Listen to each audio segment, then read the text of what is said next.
Part 2, Chapter 5. Specific Suggestions for Simple Sabotage. It will not be possible to evaluate the desirability of simple sabotage in every area without having in mind specifically what individual acts and results are embraced by the definition of simple sabotage.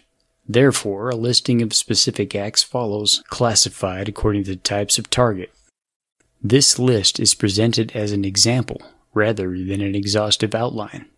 As new techniques are developed or new fields explored, it should be elaborated and expanded. For this reason, feedback from those activities in the field is encouraged, as this information should be evaluated and included in future updates of this field manual. Special note on explosives. With some exceptions, explosives are discouraged as a tool for the simple saboteur for several reasons.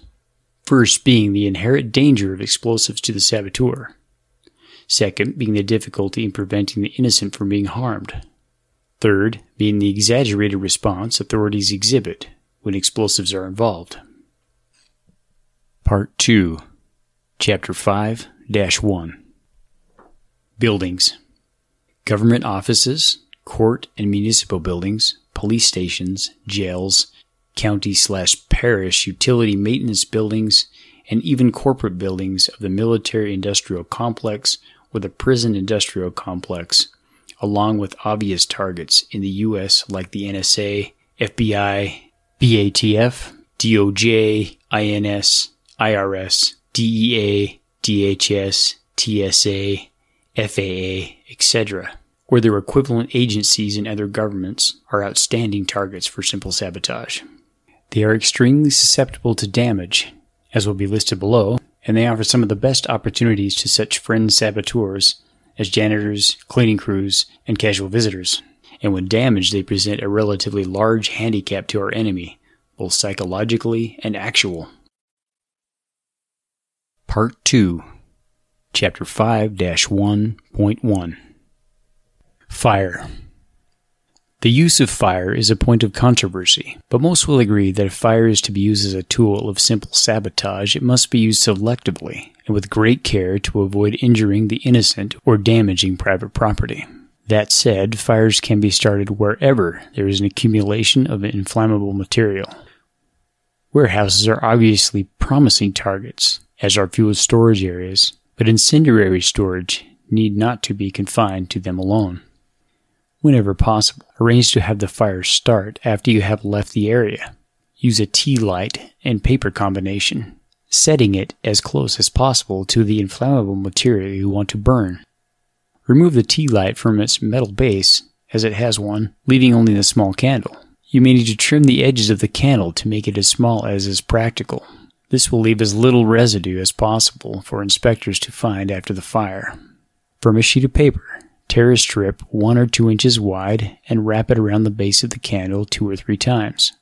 Twist more sheets of paper into loose ropes and place them around the base of the candle. When the candle frame reaches the encircled strip, it will be ignited and in turn will ignite the surrounding paper. The size, heat, and duration of the resulting flame will depend on how much paper you use.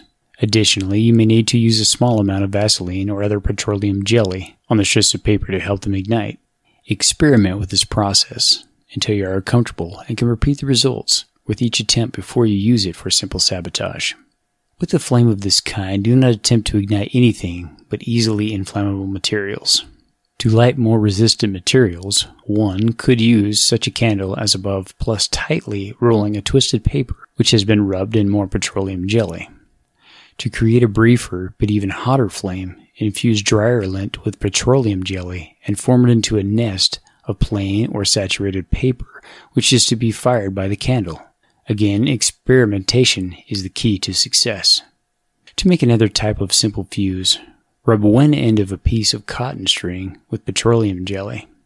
Rub a pinch of gunpowder over the inch of string where greasy string meets clean string. Then ignite the clean end of the string. It will burn slowly into a flame, in much the same way that a cigarette burns, until it reaches the grease and gunpowder. It will then flare up suddenly.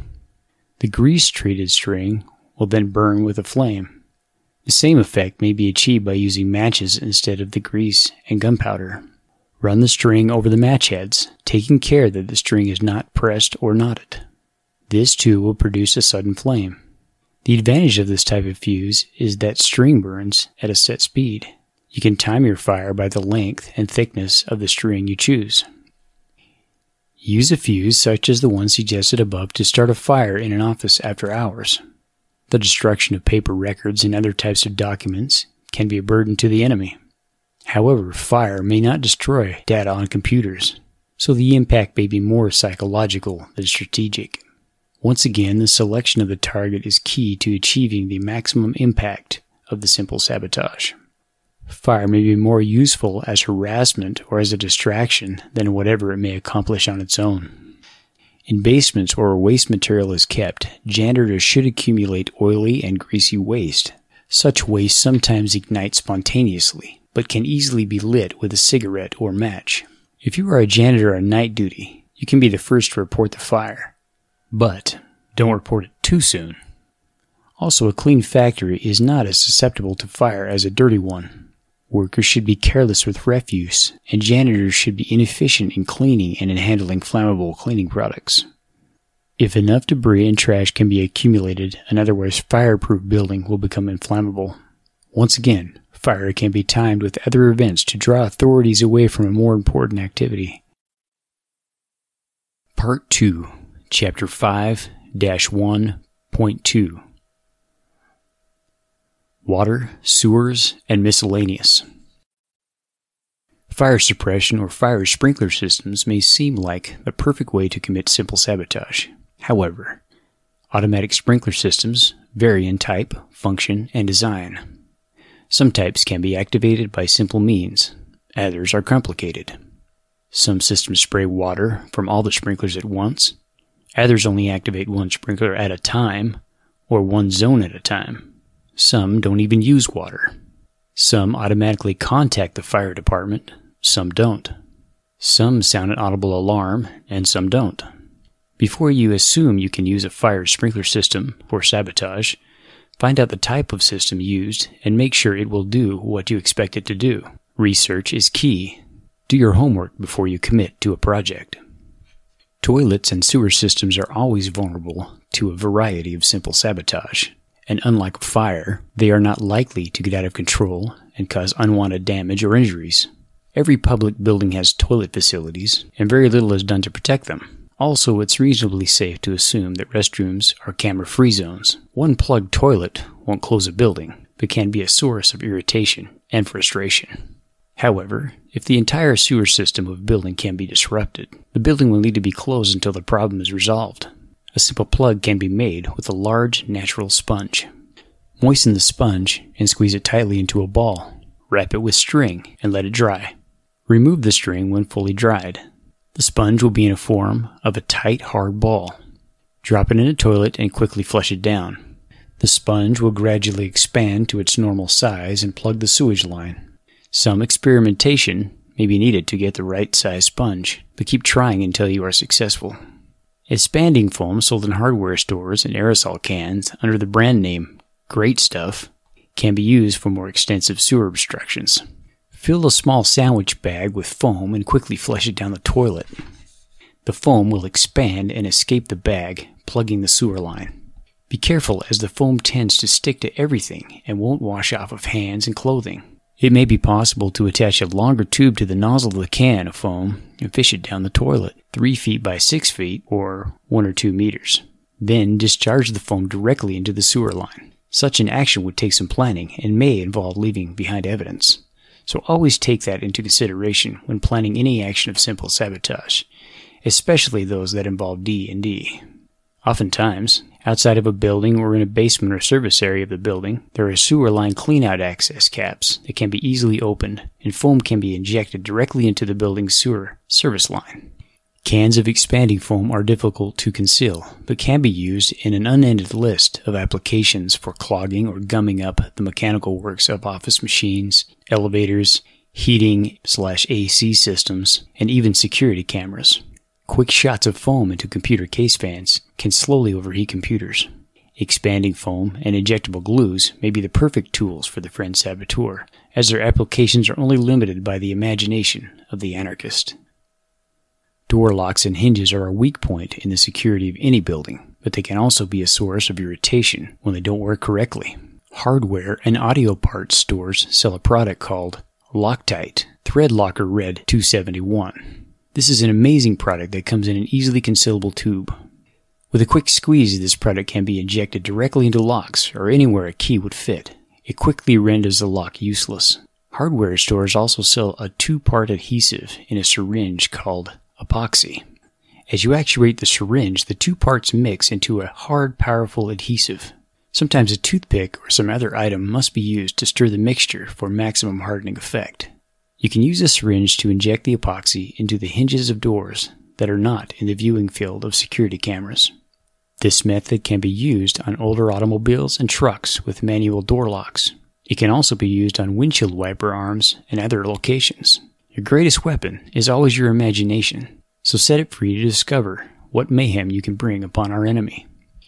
In addition to all of the above, late-night building maintenance workers can carefully switch signs and mislabel halls, floors, and rooms, mislabel electrical panels and electrical switches, or anything else that will cause low-level confusion, mislabel exits and entrances in parking garages, move designated parking spaces to different locations, intentionally paint parking lines too close to each other causing cars to be crammed together, remove or alter overhead height/clearance warnings in parking garages.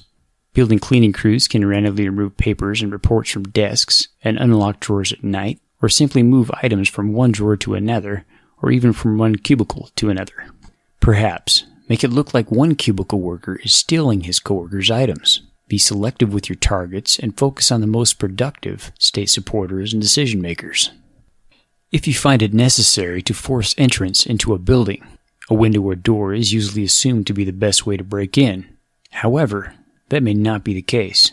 Windows and doors are usually primary locations for security devices, cameras, and alarms. Interestingly enough, often the weakest point in a building is a ground-level wall, preferably behind bushes or other landscaping. Many exterior walls are simple wooden frames or studs set 16 inches to 24 inches apart, with thin chicken wire and paper covered over with stucco. An inexpensive stud finder will tell you where to avoid. Using any of several small hand tools, the stucco between the studs can be quickly and quietly compromised with light tapping and some prying until the paper and wire can be cut away with pliers. The interior of these walls are often simple sheetrock that will also quickly and quietly break away with light tapping and prying. Part 2, Chapter 5-2 Travel and Transportation.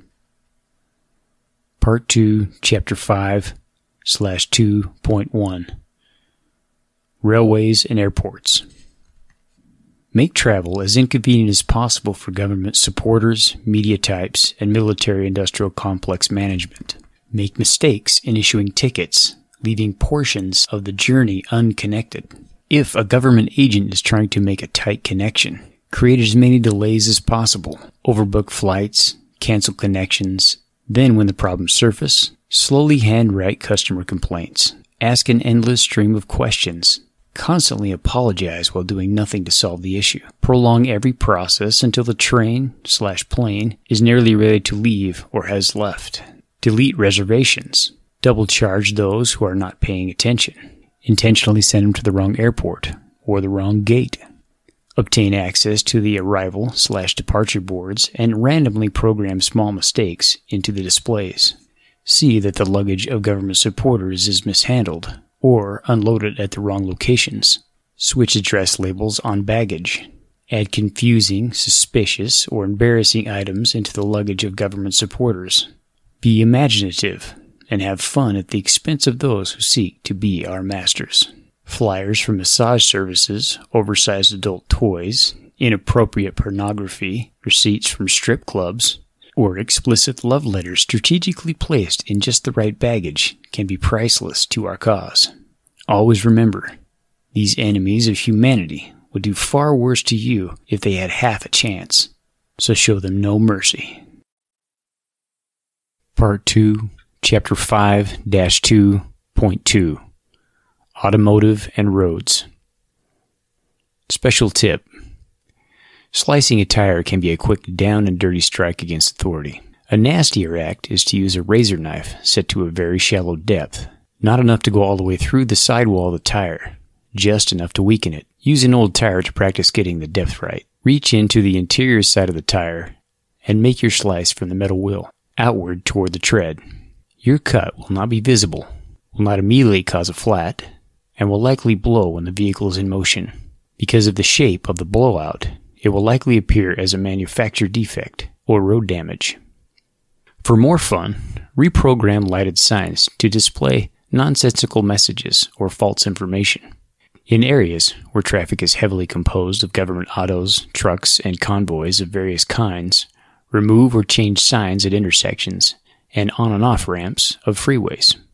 Remove or alter clearance signs on bridges and overpasses with low overhead clearance. Remove or alter weight limit signs on weak bridges. The removal of dead end or no outlet signs can be very important before riots and demonstrations start, as it becomes possible to bait heavy police/military vehicles into a situation where they can neither turn around nor escape. Always remember that locals know their streets and ignore signs. However, in emergencies, authorities move support from other areas, and those outsiders rely upon signage. In Egypt, rioters baited armed vehicles down narrow alleys, then blocked the vehicles in with rubble, tractors, and construction equipment. Then they threw Molotov cocktails, forcing the police to exit their vehicles and run away on foot. More special tips. In spite of popular labeling of police vehicles as tanks or Bearcats, the correct terminology is MRAP, or Mine-Resistant Ambush Protected. In actual terms, that means nothing to us because we shouldn't be attempting to use mines, IEDs, or any other explosive device against police. But we should understand the inherent weaknesses of these vehicles. They are extremely heavy, roughly 36,000 pounds, which is almost magical for us when mud is involved. They have limited visibility and are difficult to maneuver on tight city streets and alleyways. A well-placed Molotov cocktail at the base of the windshield will blind the driver. Some MRAPs have advanced optics. However, many of these can be disrupted with fire since they are heat sensitive. Also, Molotov cocktails aimed at the running boards are far more effective than those aimed at the roof. On the topic of Molotov cocktails, remember you are dealing with a tool that can quickly turn ugly. Before building, supplying, or using such a tool, ask yourself if you are willing to burn a man to death. Are you willing to cook a man alive? If not, consider the alternative. A glue/glitter bomb may be able to disable the MRAP without the danger of killing the occupants or accidentally setting yourself on fire. The glitter bomb can be as easy to make as a Molotov cocktail while accomplishing the same task and far more humorous in execution. A simple balloon filled with a mixture of 50% Elmer's glue and 50% large glitter, carefully aimed at an MRAP windshield, may have the same effect as a Molotov cocktail, that being the forced abandonment of the protection of the vehicle. However, rather than burning the cop, we cover him with fabulous glitter, much to the envy of stylish cockroaches everywhere. After all, why kill when you can humiliate? If you can initiate damage to a heavily traveled road, passing traffic and the elements will do the rest. If you have access to heavy equipment, use it to cut small ruts in asphalt roads. Passing trucks will accentuate the ruts to a point where substantial repair will be needed. Newly paved highways can be easily damaged with a simple pickaxe. A few strikes in the new, soft asphalt is all it takes to begin the process of destruction. This kind of sabotage is very important near capital cities, supporting the fact that governments are incapable of maintaining roads even for their own capitals. Once again, these activities should be done secretly, so that when the state supporters accuse us of sabotage, the above-ground activists can accuse them of being paranoid conspiracy nuts. Quote, as if anarchists have nothing better to do than go around digging potholes in the middle of the night. Come on, what next? Bigfoot masterminded 9/11? Crop circles are aliens sending anarchist-coded signals? Unquote. This is the game they play with us. Why not reverse it on them? Taxi drivers can waste the enemy's time by driving slow, intentionally driving into congested areas, or by taking the longest possible route to the destination. When called for a pickup, take as long as possible to arrive. Create delays, make excuses, and pretend not to speak the language. Anything to delay and agitate the government supporter. Part 2, Chapter 5-2.3 Lodging, Hotels, and Motels. Front desk staff, food services, housekeeping, and building maintenance infiltration are extremely important in this section of business. Travelers are at the peak of their vulnerability and typically have a high level of trust in the professionals in this industry. Friend saboteurs who obtain positions in the hospitality industry should do all they can do to keep their jobs and not be found out. The list of simple sabotages available in the hospitality industry is only as limited as the individual imagination. Many of the same baggage handling sabotage suggested above under, quote, 5-2.1, railways and airports, unquote, can be used here. 1. 2 taxis are loaded baggage at the same time. One guest is catching a flight at the airport. The other is headed into a city for an extended business day. And somehow the luggage gets blended. 2. The good Reverend and his wife are in town to head up to the congressional prayer breakfast, and somehow a list of escort services appear in the bag, along with the receipt dated for the last time the Reverend visited the city without his wife. It has lipstick stains on the words.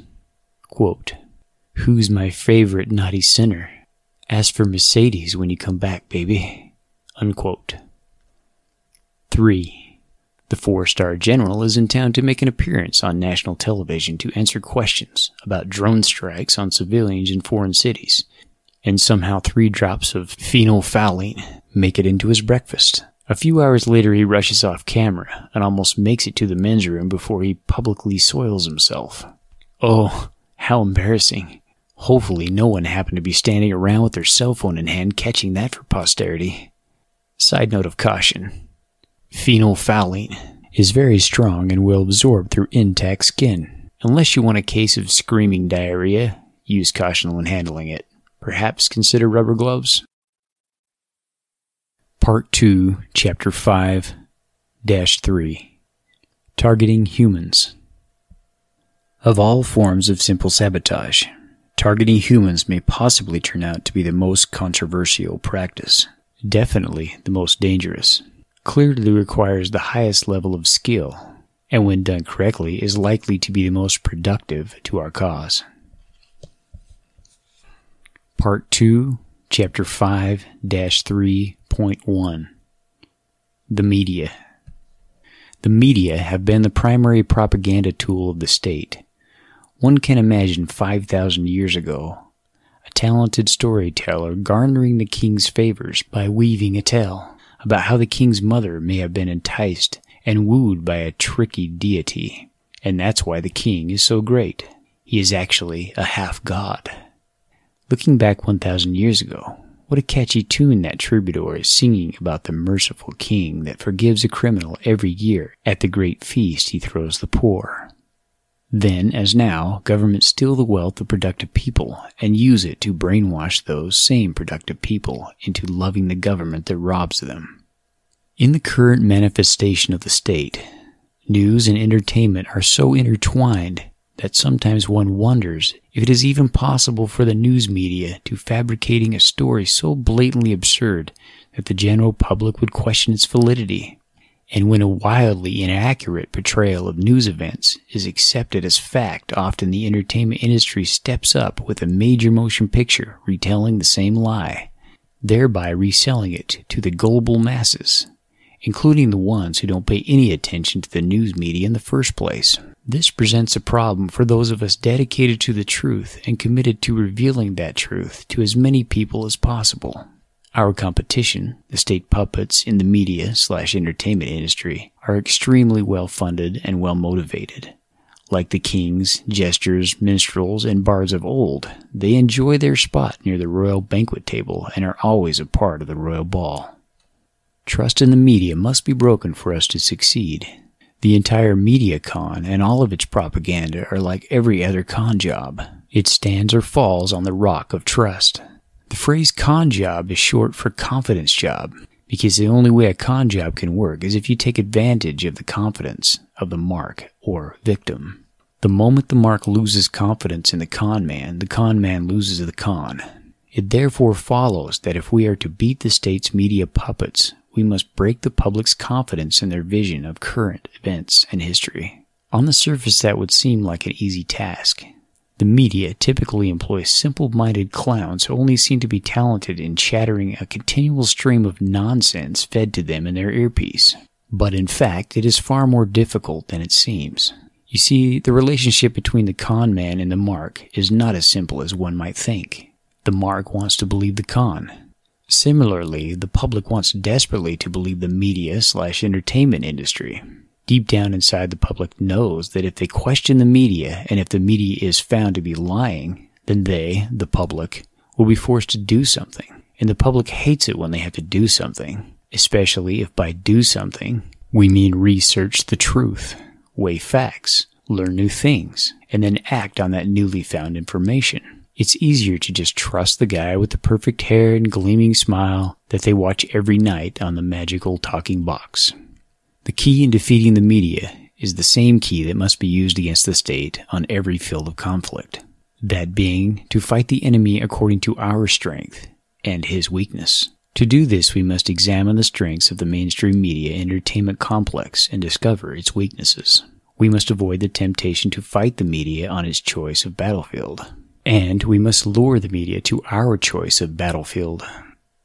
In practical terms, as incredibly silly as it would be to invite the U.S. military to an open battle, or as stupid as it would be to attempt something like an armed march on Washington, D.C., it is just as foolish to directly take on the mainstream media by pouring money into our own media outlet designed to directly compete with NBC, CBS, CNN, Fox, BBC, etc., based around some dynamic personality or team of talented on-screen personalities. Liberty-minded people who choose these kinds of foolish ventures should not be trusted in decision-making, since they clearly don't have the first bit of wisdom, nor do they understand how competition in the state-controlled market works. These ventures are tantamount to a person who plays online sword fight games, taking on an actual sword master in a real fight with real swords. The mainstream media rely on the big production, the studio with the perfect lighting and the host with the perfect elocution, the seemingly informed experts on every imaginable topic, and the cutaway to the 2-minute, 30-second video clip reinforcing what the talking head just explained. This is not our battleground, and these cannot be our weapons. On this battlefront, the above-ground activists can win the field, not by standing toe-to-toe with giants, but by an unending barrage of spitballs fired by 1,000,000 cynical straws poking out from behind every leaf. The above-ground activists must do what they do best: mock authority, photobomb the man on the street interview, laugh at the experts, pick every newscast apart 1,000 times on websites. In short, disrespect the mainstream media in every peaceful way possible. Use humor and parody to show the absurdity of the mainstream media. Use inexpensive podcast, cell phone footage, and live streaming content of actual events. Debunk the media and have fun doing it. Then, dear activists, leave the dangerous part to us, the underground. Part 2, Chapter 5-3.1.01. Deceive the deceivers. Recent history provides us with a hint of a massive inherent weakness of the mainstream media. Adnan Haj, a Lebanese freelance photographer, worked for Reuters for over 10 years, supplying the news giant with at least 920 photos. In 2006, many of these obviously fake and altered photos were publicly exposed as such. It still took Reuters 2 years to purge them from its collection. Looking back on these old photos, it's amazing how bad the Photoshop work looks, and yet the media and the public believed them when they fit the narrative that Reuters was publishing. On the topic of fitting the narrative, that brings us to the infamous Islamic rage boy, Shakil Ahmad Bhatt. Even if his name doesn't sound familiar, you will almost certainly know his face if you were to see him. He's been used all over the mainstream media and in alternative media as the poster boy of Islamic hate, and yet his personal story doesn't even begin to match the internet and media persona. But truth doesn't matter in an industry that sells lies. This is why the same old Palestinian woman crying, pulling at her clothing, and sometimes pictured with a dead child, appears over and over again in the media, spanning 10 years and portrayed in locations 1,000 miles apart. Because she is an actor and the news is fake. Still not convinced that the mainstream media and its followers are gullible and given to overreach? Consider the 2007 Boston Moonanite panic. Such a stunt repeated in a different city every 6 months will both stimulate more rebellion to authority and drive the authoritarian stuffed shirts out of their tiny minds. In the case of the Boston Moonanite panic, almost everyone between the ages 10 and 30 got the joke at the time, while almost everyone in government was aghast at this act of terrorism. It's one thing to expose the mainstream media lies or play up to their ignorance and fear. It's another thing to feed them lies intentionally to discredit them. Greed, prejudice, ignorance, and lust for attention drive the media. Their hunger for the outlandish causes them to accept any crazy lie so long as it serves their narrative. So we should feed them as much as they will swallow, then step back and let their friends, the above-ground activists, expose their mistakes. The two-pronged attack. We feed them fake news, and our friends mock them for publishing it. Would you care for some more down and dirty examples? Learn the lesson of the Carlos hoax from 1988, when a small, lightly funded troupe of merry hoaxsters demonstrated for the world to see that the mainstream media were stupid, desperate, and gullible. Now feed them fake news, fake pictures, fake reports, fake tips to the local and national media, as these are only the beginning. Disinformation during tragedies will humiliate the media. Fake scandals on politicians, fake witnesses, hoax after hoax in a never-ending barrage for as long as they will buy what we are selling. Friend saboteurs should take acting classes and practice fooling the media. We can be crisis actors for freedom, getting on camera, spinning incredible tales punctuated with a flood of tears. Spin local and national media as the buffoons and shrills of government that they are. Make throwies and mimic the Moonanite panic. A throwaway consists of a button battery, a diffused LED, and a magnet taped together. Be creative. Tie mylar balloons together, covered in LEDs, and release them as a fake UFO. Then call the media with UFO eyewitness reports. Shark Week may be over, but what about all the camel spiders that are invading the Southwest? The opportunities are only limited by the imagination of the individual. The media constantly falls for the fake drug cases that pop up from time to time, so feed them more of the same. So, the quote, choking game, unquote, was a hoax. But what about all those kids getting high from ketchup LSD, made from fermented ketchup and regular button mushrooms? Fake, not a real thing. Imagine the impact of a quote-unquote news crew that interviews a local police spokesman about the success of a local school DARE program, but unexpectedly asks the cop about local kids taking the ketchup LSD. Quote, does your police office keep track of the children who have been admitted to the local hospital due to the ketchup LSD fad? Unquote. Quote, do you DARE officers warn the children about the deadly ketchup LSD? Unquote. Now, sit back and watch the pig squirm on camera. How about a call-in campaign to the local media about the growing problem in local hospitals with the ketchup LSD fad? How many beds are occupied by these victims? In northern climates, news media may be vulnerable to fake school snow closure reports. What? An avalanche has engulfed a local Quickie Mart? Oh no. Apu Nahasapima Petala is dead. Shall I go on? Do I really need to go on? You are only limited by your own mind. Part 2, Chapter 5-3.2 Psychological Operations. All successful warfare is based on deception. Hence, when we are able to attack, we must seem unable. When most active, we must appear inactive. When we are near, we must make the enemy feel safely out of our reach. When far away, we must haunt the dreams and the shadows of our enemy's mind and appear to be around every corner. Part 2, Chapter 5-3.3 3.2.1 Gaslighting. Targeting psychops as simple sabotage. When several friend saboteurs are working in the same location, be they co-workers, building maintenance, cleaning crews, and janitorial staff, or any combination, you can work in harmony to disrupt the productivity of a target. Single out a specific target from your gaslight operations. Use discretion in choosing your target. Look for someone who is actively involved in state aggression, a person highly productive in their field, but displaying signs of emotional stress, overwork, alcohol/drug issues, relationship issues, etc. Take your time, observe his habits, and look for weak points in his day-to-day routines.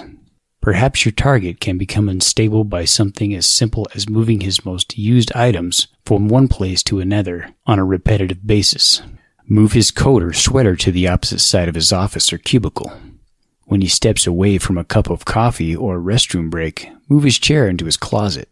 On a different day, remove one wheel from his computer desk chair and place it in his coat pocket. If he keeps his window blinds open, close them.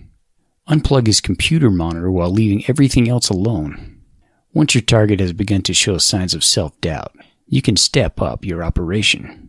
If you have ongoing direct visual with the target, it may be possible to place very small wireless speakers in 2 or 3 locations in his work area. Control each speaker separately with your phone. Have 5 or 6 separate recordings of strangers saying his name. Alternate playing them, changing from one speaker to the next.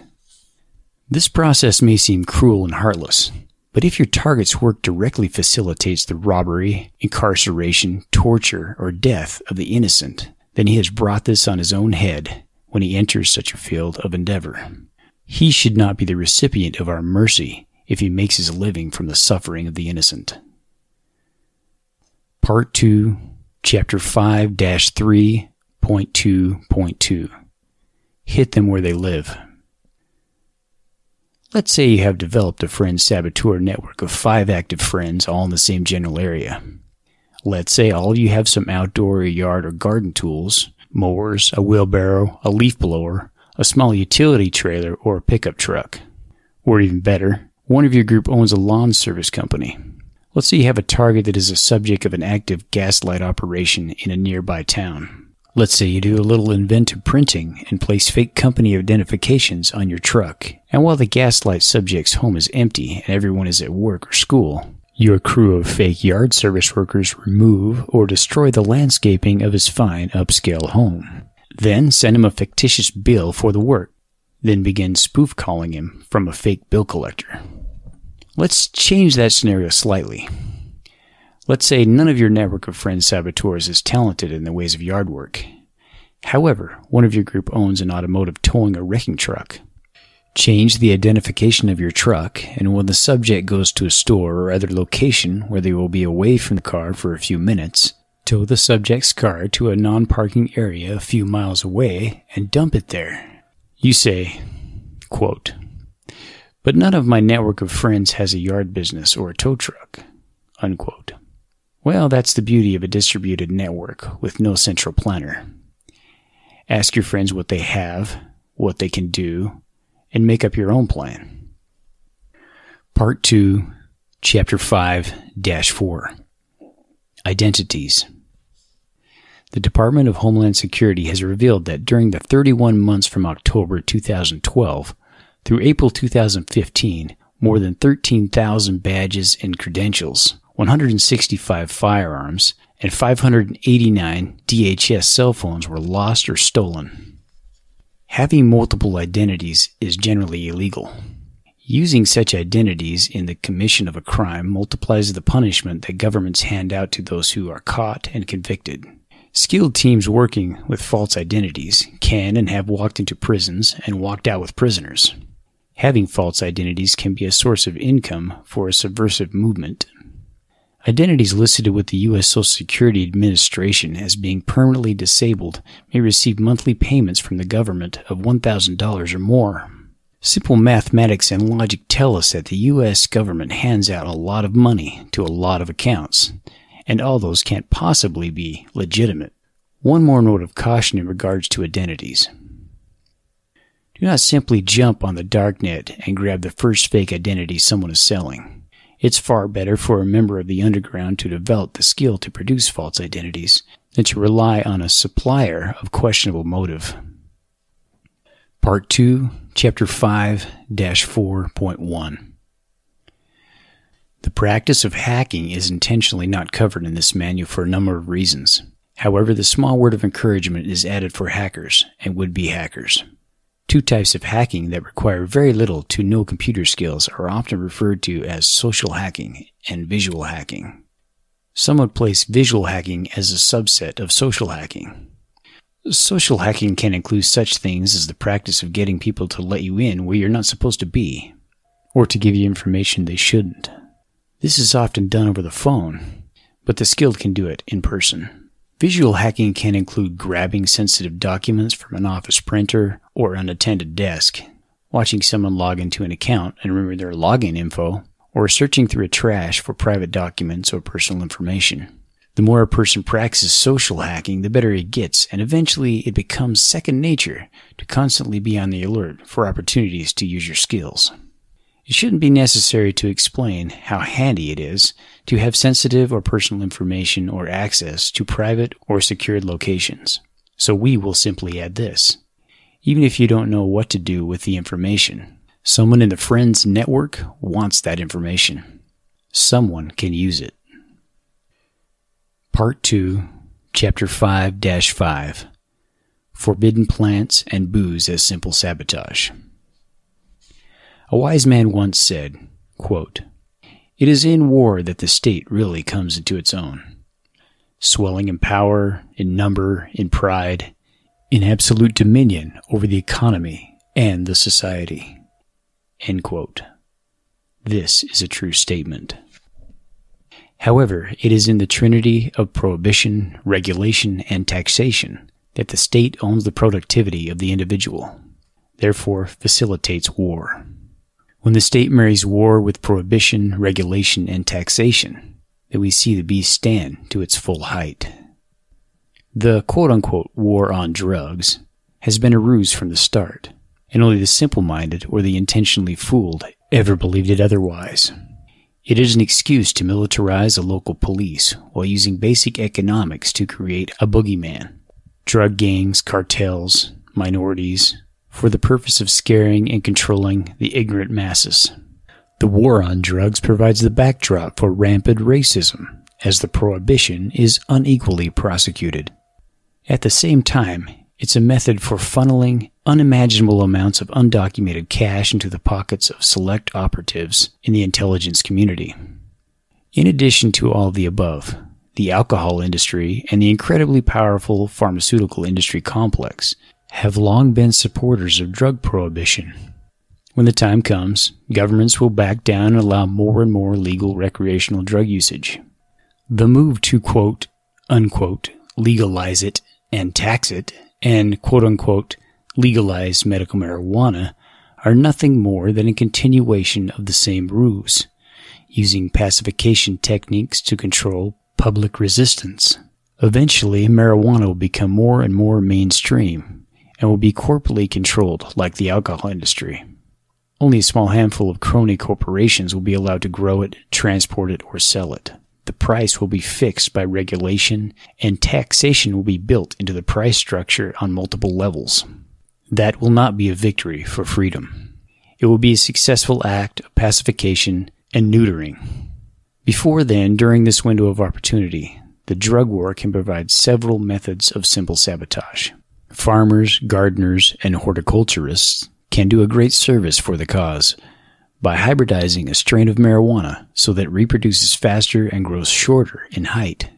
Activists can spread this weed on quote-unquote public land. Wooded areas of city parks, highway medians, fence rows, or anywhere that doesn't get mowed very often would be a great place to throw seed bombs. Imagine if marijuana grew rapidly and spread like dandelions. Now imagine trying to regulate or tax dandelions. If it's in great enough abundance and crony corporations won't be able to monopolize it, and governments won't be able to eradicate it, but they will try. They will throw money in crazy proportions in a fight like this. Much the same argument can be made for Papaver somnifera, the opium poppy. This plant would be a beautiful addition to any flower garden, and few people would have any idea of its purpose. Imagine if some industrious gardener were to start heavily producing seeds for seed bombs. Much of California and the western mountain states have a very similar climate to Afghanistan and Turkey, where it grows and viciously sells seeds. The gardener that did this service to our cause would be a true saboteur. Hooch, moonshine, white lightning, white liquor, or any other name you want to use, can be safely produced on a countertop with a device not much bigger than a coffee maker, for a fraction of the cost of corporate alcohol.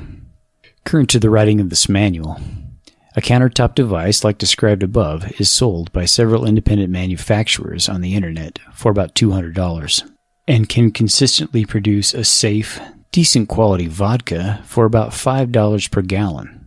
Now tell me about growing your tomato garden for agorism. Why is any anarchist buying government liquor?